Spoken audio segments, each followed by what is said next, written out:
the first words of the Old Testament. Genesis chapter 1, verse 1. In the beginning, when God created the heavens and earth, the earth was a formless void, and darkness covered the face of the deep, while a wind from God swept over the face of the waters. Then God said, "Let there be light," and there was light. And God saw that the light was good. And God separated the light from the darkness. God called the light day, and the darkness God called night.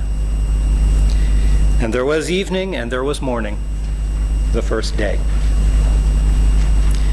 And God said, "Let there be a dome in the midst of the waters, and let it separate the waters from the waters." So God made the dome and separated the waters that were under the dome from the waters that were above the dome. And it was so. And God called the dome sky. And there was evening and there was morning, the second day. And God said, "Let the waters under the sky be gathered together into one place, and let the dry land appear." And it was so. God called the dry land earth, and the waters that were gathered together God called seas. And God saw that it was good.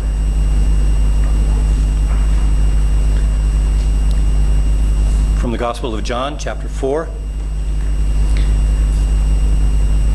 Now when Jesus learned that the Pharisees had heard Jesus is making and baptizing more disciples than John, although it was not Jesus himself, but his disciples who baptized, he left Judea and started back to Galilee, but he had to go through Samaria. So he came to a Samaritan city called Sychar, a Samaritan city, I'm not sure what I just said, a Samaritan city called Sychar, near the plot of ground that Jacob had given to his son Joseph. Jacob's well was there, and Jesus, tired out by his journey, was sitting by the well. It was about noon. A Samaritan woman came to draw water. And Jesus said to her, "Give me a drink." His disciples had gone to the city to buy food. The Samaritan woman said to him, "How is it that you, a Jew, ask a drink of me, a woman of Samaria?" Jews do not share things in common with Samaritans. Jesus answered her, "If you knew the gift of God and who it is that is saying to you, 'Give me a drink,' you would have asked him, and he would have given you living water." The woman said to him, "Sir, you have no bucket, and the well is deep. Where do you get this living water? Are you greater than our ancestor Jacob, who gave us the well, and with his sons and his flocks drank from it?" Jesus said to her, "Everyone who drinks of this water will be thirsty again, but those who drink of the water I will give them will never be thirsty. The water that I will give will become in them a spring of water gushing up into eternal life." The woman said to him, "Sir, give me this water, so that I may never be thirsty or have to keep coming here to draw water." Here ends today's reading. One of my favorite things about living here on the Front Range is our easy access to mountain trails and to walks along streams of flowing water. It's the snow melt of high mountain peaks. Well, the movement of this clear, cold, flowing water as it gushes over everything in its downward path is mesmerizing. The unmovable boulders within the stream redirect the flow, creating exquisite patterns as the water makes its magnificent descent. It's easy to see the sacredness of this element of nature. It's not surprising that water is featured in ours and many other ancient creation stories as the primordial ocean, the fertile and formless place from which all life originates.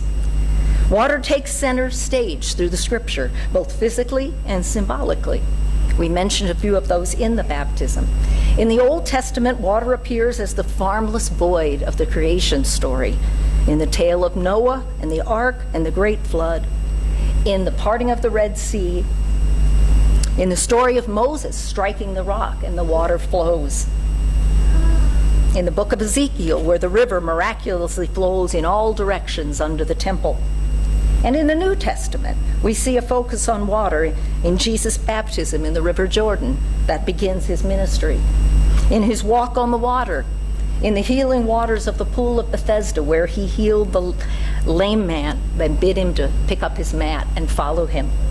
And of course, as the living water to the Samaritan woman who meets Jesus at Jacob's well.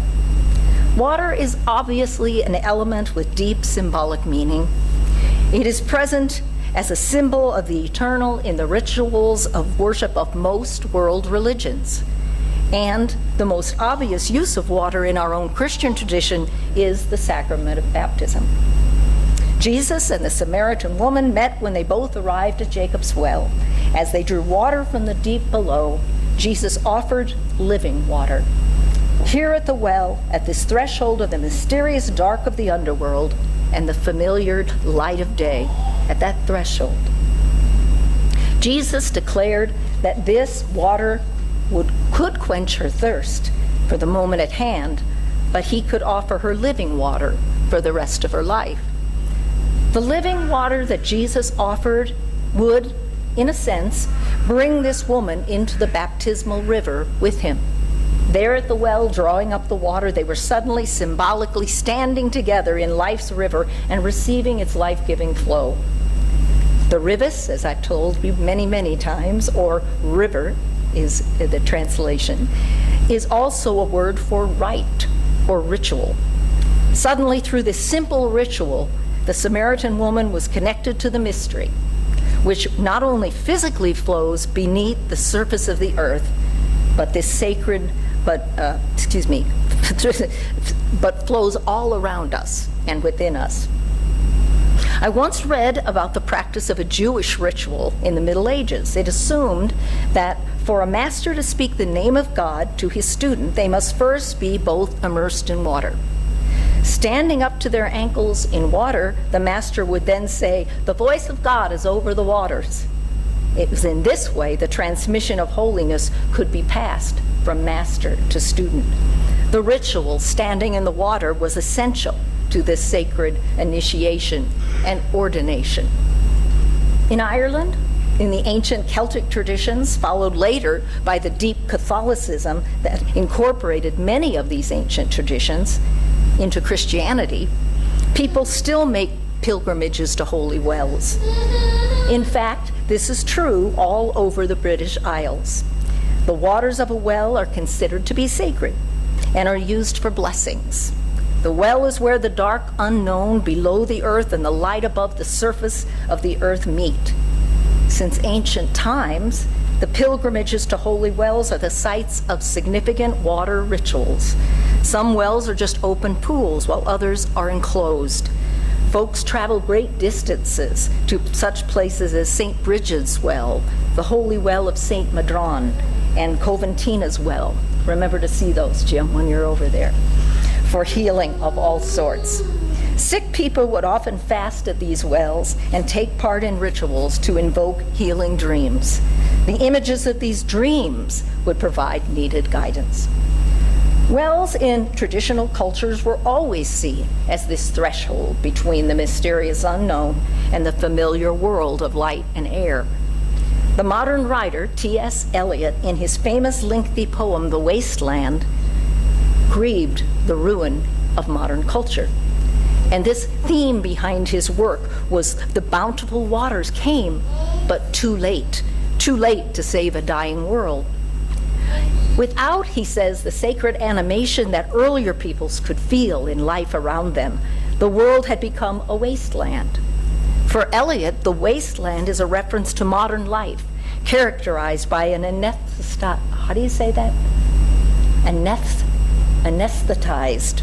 See, you almost have anesthetic in your tongue when you try to say that word. It's characterized by anesthetized people who don't feel the enchantment, the delight, indeed the divine inhabitation of the natural world, who don't feel the living spirit of the water. For when our wonder in the face of sacred nature of creation is gone, we are left high and dry. Our materialism, our technological obsession, our drivenness, our insatiable anger at each other, are the parched and arid result of our lost capacity to wonder, to join together in this grace of the natural world inhabited by the Spirit of God. We imagine in this world of commerce and technology, individualism and fierce competition, that we can arrive at a superior place somehow, that we can become rational, measured, precise thinking, independent things. But remember, to arrive is to stand in the river's flow. In the absence of its moist suppleness, our psyches become dull and brittle, and even our capacity for community with others suffers. We must make our way back to the river. And with what we've been through over this couple of years almost now of COVID, we do need to learn how to come back together. However, whether it's online or whatever, but come back together, feel with each other again. It had a necessary isolating condition that was imposed upon us, and it's going to be our job to figure out how to reunite.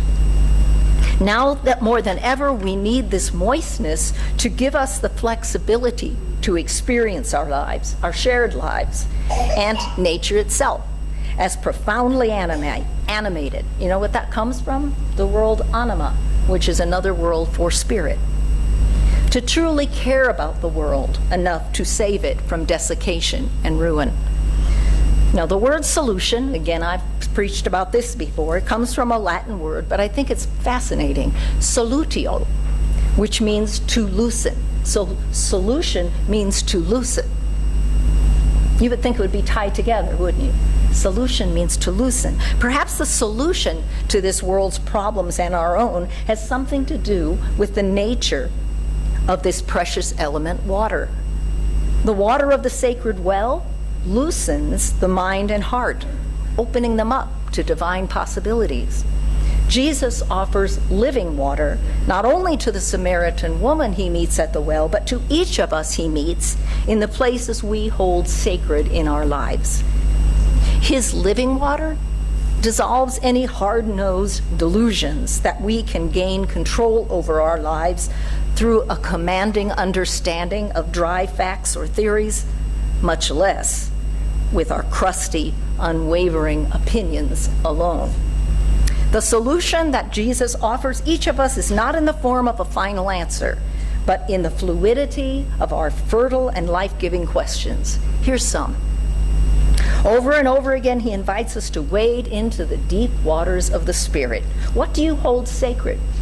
What brings you deep joy, true comfort? What opens your heart to compassion, your mind to greater understanding? How do you connect not just to the momentary things of life, but also to the eternal spirit? Where lies any real power to save your soul and to save our earth? Come to the well. Step into the river. Stand mesmerized by a flowing mountain stream. Get baptized, or remember your baptism by water and the Spirit. Baptize your children.